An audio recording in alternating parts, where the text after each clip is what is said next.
Les amis, France Football, le média qui s'occupe notamment du traitement du Ballon d'Or, vient d'annoncer une nouvelle réforme concernant la remise du trophée. On peut s'imaginer que cette nouvelle réforme elle intervient dans un contexte où il y a beaucoup de critiques sur la manière dont c'est donné. On va voir ce qui est proposé et on va discuter parce que je sais que les avis divergent autour de moi. C'est parti pour cette nouvelle vidéo.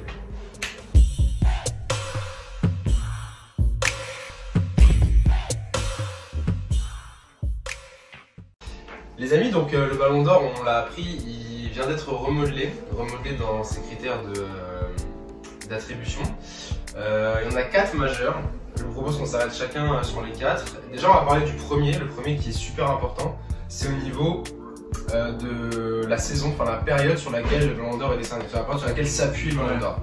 Donc avant, on avait une année calendaire, une année du premier jour de l'année année civile, comme on dirait. Genre du 1er janvier au 31 décembre. Exactement. Même si le Ballon d'Or était remis fin novembre, début décembre. Donc c'était sur une année, donc l'année ça prenait en compte une saison et demie, parfois c'était pas assez... C'était absurde. C'est absurde. Donc maintenant on est plus en année civile mais on est en saison. Donc on va raisonner clairement par saison, par exercice, la saison où Paris est champion, Real est champion, la saison du Ballon d'Or quoi. Donc ça c'est tout nouveau, donc le Ballon d'Or le 2022, il va s'appuyer sur cette assiette là.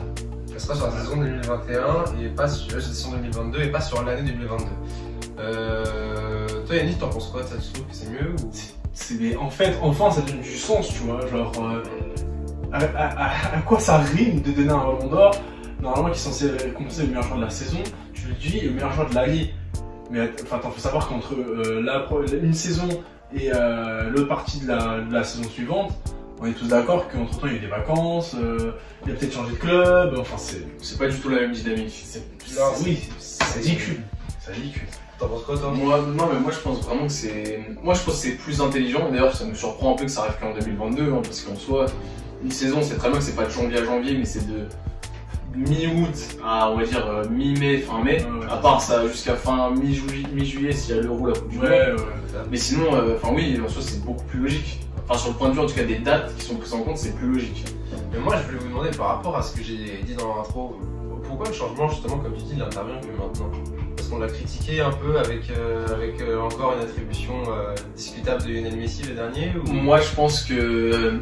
Alors moi Yanis, je connais ton avis un peu là-dessus, mais je vais le dire. Mais je pense que c'est parce qu'ils se sont rendus compte un peu du scandale du Ballon d'Or entre guillemets. Parce que, enfin scandale pour moi, mais qui date depuis quelques années, parce que tu vois, des polémiques, il y en a de plus en plus, mais c'est ça, je vais dire peut-être depuis 2018, même avant il y a eu des années où il y a des vraies polémiques où à chaque fois on se dit quand même, celui qui a le Ballon d'Or méritait peut-être pas de l'avoir lui, tu vois, personnellement. Enfin, bah clairement, c'est pour ça, je pense que oui, en fait, c'est comme il a dit, je pense que c'est une accumulation de choses qui ont fait que ils se sont dit il faut avoir une réforme parce que les gens sont mécontents, tu vois. Okay. Non, bah c'est une bonne chose. Tu parlais de la Coupe du Monde, justement. Maintenant, dans les autres critères qui sont modifiés, on ne prendra plus en compte la Coupe du Monde.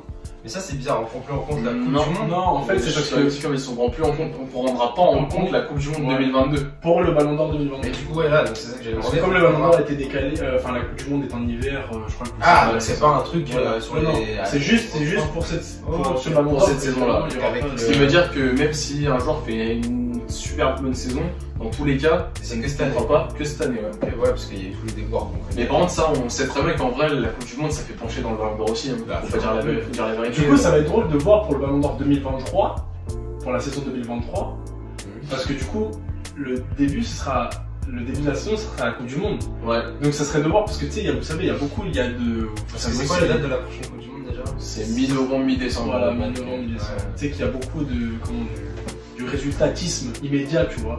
Souvent, la Coupe du Monde, l'Euro, c'est à la fin. Du coup, on a tendance à récompenser surtout ceux qui font un bon Euro, machin, plutôt qu'une bonne saison. Là, le fait que ce soit au début, ça va être drôle de voir les résultats après du Ballon d'Or, tu vois. Mais du coup, en tout cas, moi, cette règle, elle me plaît.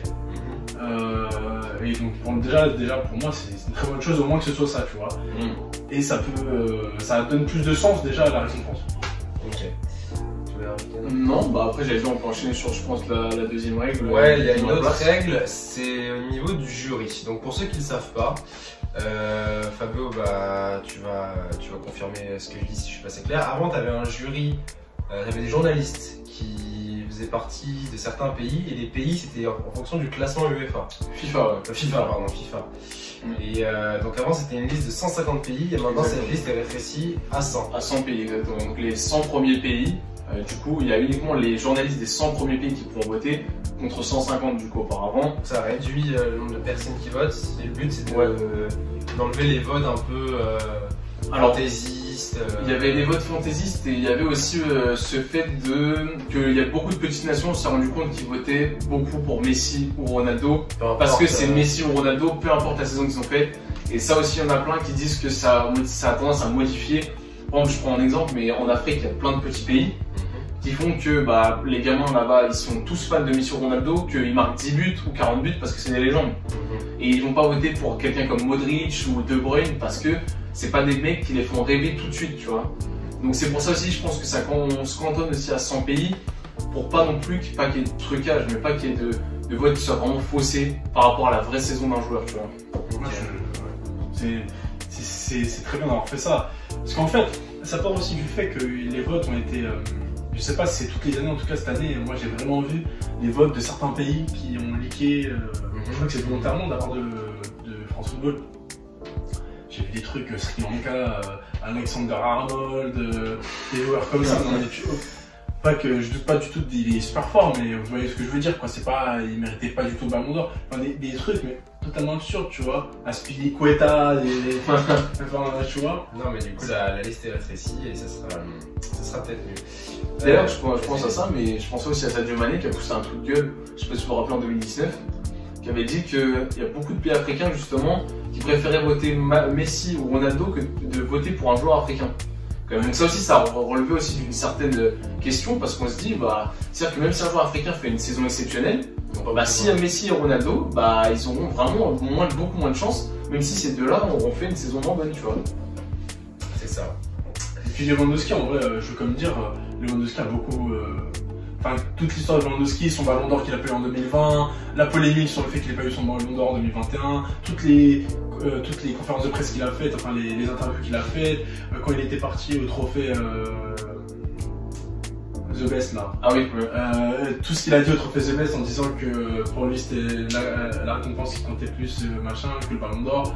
Évidemment que c'est faux, mais tout ça il le dit pour montrer qu'il y a un vrai problème, tu vois, et que qui voulait son Ballon d'Or, il le méritait sûrement. C'est ça.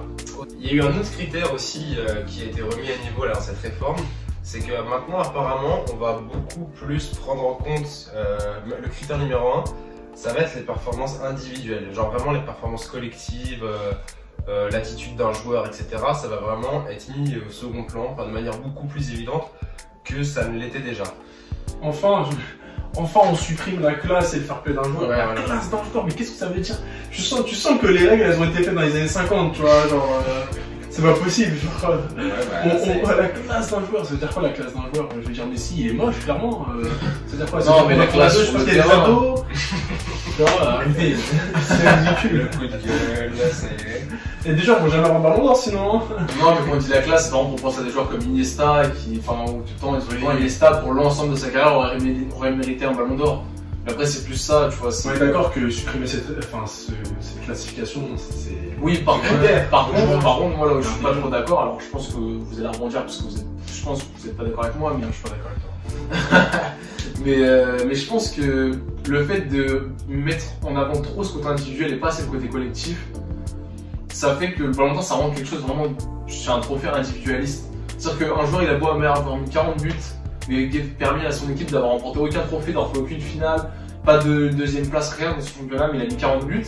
Bon, on peut récompenser un joueur comme ça du coup. Après, moi ça me dérange un peu. Faut pas tomber aussi dans les statistiques, tu vois, genre, enfin, le but des performances individuelles, moi ce que je vois, après aujourd'hui le problème c'est qu'on est dans un air de statistiques, tu vois, genre on va juger un joueur parce qu'il marque plein de buts et tout, alors qu'un joueur qui marque moins de buts mériterait plus le Ballon d'Or parce qu'il a fait une meilleure saison, qu'il a été plus important que machin. Mais globalement, le fait de plus prendre en compte, en tout cas que ça passe au second plan, les critères collectifs, ça empêche par exemple que des gens disent que Jorginho mérite le ballon d'or l'année dernière, tu vois. Au hasard. Tu vois, ce genre de personnes, tu vois. Ils sont juste là. Et après, ouais, c'est ça. En fait, le truc, c'est que c'est une somme de critères qu'il faut évidemment savoir pondérer. Genre, si on prend ton exemple d'un mec qui met 40 buts, mais qui est au fond de la ligue, il va pas l'être. En fait, c'est pas supprimé. Excuse-moi, je te coupe. Non, c'est pas supprimé, tu vois. Non, voilà, c'est plus pondéré. C'est juste en dessous. Voilà, le principal, c'est pas Fernando Santos. Oui, je sais, mais ce que je veux dire, c'est que là, au final, par exemple, Messi, c'était plus individuel, son ballon d'or est plus individuel que collectif. Là, ça tourne encore. Et donc, le ballon d'or de Messi, il est clairement plus individuel que collectif. Ouais. Donc, on va dire la vérité. Ça va être encore plus que ça, c'est ça que tu crains en fait. Moi, je pense que ça va être plus individualisé, ce qui fait qu'en gros, les trophées, je dis pas que ça comptait pour du beurre. Mais en mode, déjà que pour moi, ils étaient pas trop mis en avant, on l'a bien vu avec Lewandowski. Et là, ils vont l'être encore moins, du coup. Donc, je sais pas. Alors, moi, de toute façon, Yanis, je sais que toi, t'aimes bien la réforme, globalement. Moi, j'aime bien. Bah, si, je sais pas ton avis, mais moi, justement, personnellement, globalement, je suis pas sûr que ça change quelque chose, vraiment, Ballon d'Or. On verra. Genre. On verra, mais moi, par exemple, ce que j'aime justement avec ça, c'est que, je sais pas, j'ai l'impression qu'enfin, on va pouvoir juger un joueur, pas parce qu'il est dans une équipe, mais parce qu'il c'est super. Moi, je sais pas, enfin. Bon là, encore une fois, parce qu'on est trop matrixé aussi par les trucs individuels, enfin collectifs, je veux dire. Mais par exemple, là, on parle d'Mbappé, ça fait plusieurs semaines qu'on dit qu'Mbappé c'est le meilleur joueur du monde. Et ça peut très bien le rester jusqu'à la fin de la saison. Ouais. Malheureusement, il est sorti en 8ème de finale de Ligue des Champions. Et il va peut-être avoir, et à la fin de la saison, il aura sûrement qu'une Ligue 1, tu vois. Donc le problème, c'est qu'en fonction de nos critères, on pourrait dire que un Mbappé, pareil pour Lewandowski, je sais que toi t'aimes bien Lewandowski. Robert, si tu nous regardes. Mais tu vois, peut avoir un ballon d'or.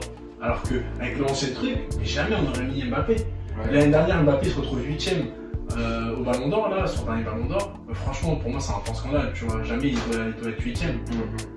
En plus, il fait quand même demi-finale de Ligue des Champions, tu vois. Enfin, je veux dire, il y a plein de trucs comme ça qui font que c'est pour ça que j'aime la nouvelle réforme. Tu vois, enfin, on va pouvoir donner du crédit aux joueurs qu'il est, tu vois. Et peut-être que ça va favoriser peut-être les défenseurs et tout. Hein. Ah, peut-être, c'est vrai. Ouais, c'est vrai. Après, on sait que c'est toujours compliqué pour eux d'obtenir sur le trophée. Bah, d'ailleurs, il y a un trophée de meilleur gardien. Ça, c'est pour les gardiens.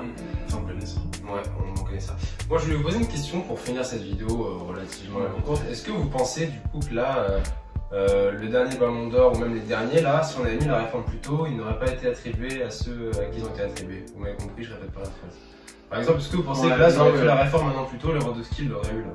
Oui. Il l'aurait eu parce qu'il n'y aurait pas eu la Copa América qui serait rentrée dans le. Même Griezmann. Pour moi, Griezmann aurait eu le ballon d'or là. En 2018. Voilà. Ouais, 2018, c'est vrai, Modric. En 2019, Messi l'aurait eu. Ouais, je pense que c'est. Même si, pour moi, je considère que c'est Van Dijk qui devait l'avoir, mais après, bon, ça c'est toujours personnel. Mais Messi aurait pu l'avoir parce que Messi, par exemple, sur l'année 2019, il tape une Liga, mais après, il marque plus de 40 buts dans la saison, je crois. Donc, tu vois, c'est pas mal quand même. C'est pas mal non plus. Est-ce que vous pensez pas, autre chose encore, que on parlait de pourquoi ils ont changé et tout, est-ce que vous pensez pas qu'ils ont changé, je suis un peu mon vicieux, ils ont changé parce qu'ils en ont marre d'avoir cette dualité Messi CR7. Vous voyez là, on vient de parler sur un spam de même pas 5 ans, enfin si 2018, 4-5 ans, et on a déjà cité 4 noms différents. Griezmann, Van Dijk, enfin tu vois, est-ce que vous pensez pas qu'on veut briser du coup ça, ou du moins on sent que c'est sur la fin, et comme tu as dit, on veut l'ouvrir à plein de gens, et que là, ça y est, il y a peut-être d'autres joueurs qui vont prendre le pas. On parlait d'Mbappé, ouais, bah de toute façon, déjà, faut pas se mentir, le duo Messi-Ronaldo, il est sur la fin. Sur la fin. De toute façon, pour moi, Ronaldo n'aura plus de ballon d'or. Messi, il a eu la chance d'avoir celui de 2021, pour moi, il n'en aura plus non plus. C'était le dernier pour ça. Ouais, donc ce que je veux dire, c'est que pour moi, qu'on change ou pas les règles, dans tous les cas, ce duo, ce serait terminé. Dans tous les cas. Mais après, oui, je suis d'accord sur le fait que ça va ouvrir à plus de joueurs. Parce qu'aujourd'hui, même des milieux offensifs ne croient pas au ballon d'or. Parce qu'ils se disent tout le temps qu'il y a tout le temps un buteur qui va être mis plus en avant qu'eux, alors que eux, c'est des pièces vraiment indispensables de leur équipe, tu vois. Je pense par exemple à des mecs comme De Bruyne. De Bruyne, je dis pas qu'il mérite d'avoir le ballon d'or, mais quand même. Il le méritait pas, mais oui. Quand tu vois les saisons qu'il est capable de faire, quand même, De Bruyne, tu te dis, j'en suis sûr que même dans sa tête, il y croit pas parce qu'il se dit, bah t'as des mecs comme Lewandowski, t'as des mecs comme Mbappé, t'as des mecs comme Haaland, et comme c'est des buteurs, et bah ça marque toujours plus de points qu'un milieu offensif, tu vois. Et avant, ça marquait. Avant, les gens ils pensaient moins comme ça, tu vois. Et avant d'ailleurs, on note, mais dans les années 70, 80, 90, il y a des défenseurs qui ont le ballon d'or. Alors que qui est le dernier défenseur à avoir le ballon d'or? Fabio Cannavaro en 2006. Donc ça fait 15 ans. Cannavaro. 2006, bon, aussi un vol, on aurait pu parler de Thierry Henry cette année. C'est pas grave, les 4 étoiles elles sont chez nous. Ça se fristouille, ça se fristouille. Non, bah en tout cas, c'est cool, on a fait le tour. Ouais, On a rien à ajouter, pardon. plus. Voilà, c'était notre petit billet d'humeur à chacun sur cette nouvelle réforme. On va voir ce que ça donne pour le prochain. Un pronostic pour le prochain Ballon d'Or, les gars. On en Robert, c'est pour toi. Robert, on l'attend cette réforme. Robert, à mon avis, Moi aussi, Robert. Robert. Si tu veux venir sur notre plateau, t'es le bienvenu. Voilà, exactement. On t'envoie un mail à ton agent. Bah, merci à tous de nous avoir suivis sur cette vidéo. Dites ce que vous pensez en commentaire. Exactement, n'hésitez pas. Cet espace c'est pour vous. Et on se dit à la prochaine. Ciao. Ciao.